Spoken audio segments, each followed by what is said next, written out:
Plan elevation ছাড়া কিভাবে 3D render করা যায়? উত্তরটা খুবই সহজ। প্ল্যান ছাড়া আসলে পসিবল না, কারণ একটা আপনার হয়তো রেফারেন্স দেখে আমরা একটা বিল্ডিং আপনাকে রেডি করে দিতে পারি, that is not a problem. But সমস্যাটা হচ্ছে আপনি তো বিল্ডিংটা কোথাও বানাবেন, কনস্ট্রাকশনে আসলে যাবেন, তো সেই ক্ষেত্রে যদি একটা পারফেক্ট প্ল্যান না থাকে বা আর্কিটেক্ট থেকে যদি ফাইনাল কোনো প্ল্যান 3D ডিজাইনারকে যদি দিয়ে না থাকেন, তাহলে আসলে 3D রেন্ডার করা পসিবল না। এবং প্ল্যানটা অবশ্যই ফাইনাল করে লক করে 3D ডিজাইনারকে দিতে হবে, যেন কাজ করার সময় যাতে চেঞ্জ আসলে সেটা সময় নষ্ট না হয়, 3D আপনার কোয়ালিটিতে যাতে এফেক্ট না করে এবং আপনার টাইমলাইনে যাতে এফেক্ট না করে, কারণ আপনারও তো সময়ের মূল্য আছে। সো দেখা যাবে প্ল্যান লক না করে যখন 3D ডিজাইনারকে আপনি দিবেন, তখন যেটা দেখা যায় যে অনেক সময় নষ্ট হয়ে যায়, কিন্তু আসলে মন মতো ব্যাপারটা আসে না। দ্বিতীয়ত হচ্ছে যদি এলিভেশন না থাকে বা ফাসাদ ট্রিটমেন্ট যদি আপনার করা না থাকে, সেক্ষেত্রে আসলে 3D করা যাবে কিনা? সেক্ষেত্রে করা যাবে, এটা কোনো ব্যাপার না। তবে সেক্ষেত্রে আগে 3D ডিজাইন ফার্মকে ফাসাদ ট্রিটমেন্ট করতে হবে বা এলিভেশন ডিজাইনটা আসলে করে নিতে হবে। এখন সব ফার্ম কিন্তু আবার এলিভেশন ডিজাইন করতে পারবে না, কারণ একটা ফার্মে যদি আর্কিটেক্ট না থাকে তাহলে আসলে কিভাবে করবে, তাই না? 3D ফার্মগুলোরও কিন্তু আবার বিভিন্ন 3D designer, 3D renderer, 3D artist থাকে যারা আর্টিস্টিক ভাবে বিষয়টাকে ফুটিয়ে তোলে।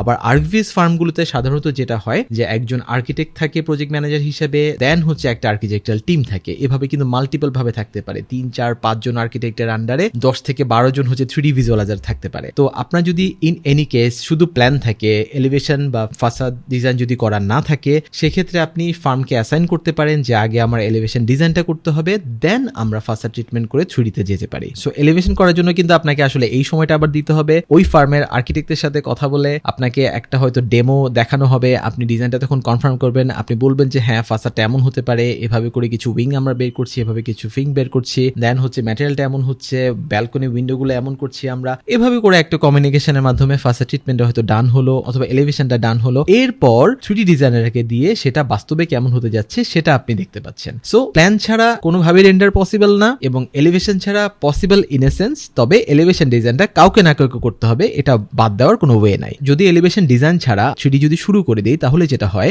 একটা পর্যায়ে এসে 3Dটা আসলে মেলে না। দেখা যাবে যে প্ল্যানে ওকে জিনিসটা ঠিক লাগছে, বাট যখন আমরা 3D তুলবো, টিপিক্যাল ফ্লোর প্ল্যান যখন একের পর এক ফ্লোর উঠে যাবে, তখন আসলে বেশ বোরিং মনোটোনিয়াস একটা ব্যাপার চলে আসে। তো এখানে কিন্তু একজন আর্কিটেক্টের হেল্প লাগবেই, যে বসে বসে ফাসাদ ডিজাইনটা করবে, ফাসাদ ট্রিটমেন্টটা করবে এবং হচ্ছে এলিভেশনে মাঝে মাঝে স্লাইটলি কিছু চেঞ্জ আসে, অবশ্যই রুলস ফলো করে। এটা যদি না করা হয় তাহলে কিন্তু বিল্ডিংটা জমবে না এবং শুধুমাত্র প্ল্যান থেকে আপনি প্রপার আউটপুটটা আসলে পাবেন না, যেটা আপনি চিন্তা করতে যাচ্ছেন। তো বেস্ট ওয়ে হচ্ছে আপনি যখন আর্কিটেকচারাল ফার্ম থেকে ডিজাইনটা নেবেন, ডেফিনেটলি ওরা আপনাকে ফাসাদ treatment, elevation design, sectional drawing সবই আসলে দিয়ে দিবে। তো যদি ইনকেস যদি নেওয়া না হয় অথবা যদি ডিলে যদি না থাকে সেটা, তাহলে ডেফিনেটলি 3D ফার্ম বা 3D ফার্মের কাছে দেওয়ার আগে অবশ্যই এলিভেশন ডিজাইনটা ফাইনাল করে নেবেন। এটা ছাড়া কিন্তু প্রপার ওয়েতে সুন্দরভাবে এফিশিয়েন্ট ভাবে আসলে 3D করা পসিবল হয় না।